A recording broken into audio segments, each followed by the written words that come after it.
जिल्ह्यातील निवासी डॉक्टरांचा संप अखेर मागे। फडणवीसांच्या आश्वासनानंतर 2 दिवसांपासून सुरू असलेला राज्यव्यापी संप अखेर मागे। मुख्यमंत्र्यांसोबतच्या बैठकीनंतर मारणचा निर्णय। नागपूर जिल्ह्यातील 15 नगरपरिषदा 12 नगरपंचायतींमध्ये निवडणुकीचा धुरळा।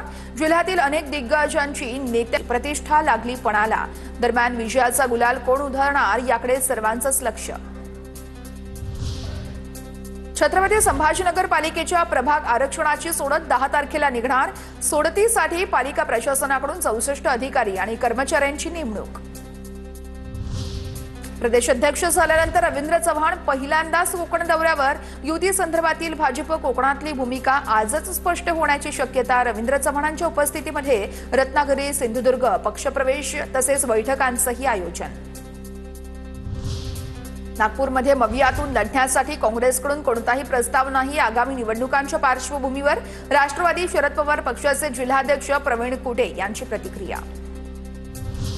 येवला नगर परिषद क्षेत्रामध्ये 8,71,00,000च्या विविध विकास कामांचं भूमिपूजन आणि लोकार्पण। राष्ट्रवादीचे दिलीप खैरे यांचे स्वीय सहाय्यक बाळासाहेब लोखंडेंच्या हस्ते विकास कामांचं भूमिपूजन।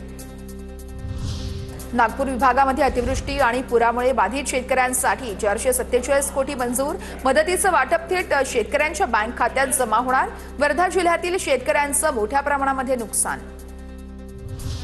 त्रिपुरारी पौर्णिमेनिमित्त कोल्हापुरातील पंचगंगा घाट 51,000 दिव्यांनी उजळला। पंचगंगा नदी घाटावरती दीपोत्सवाचा सोहळा साजरा।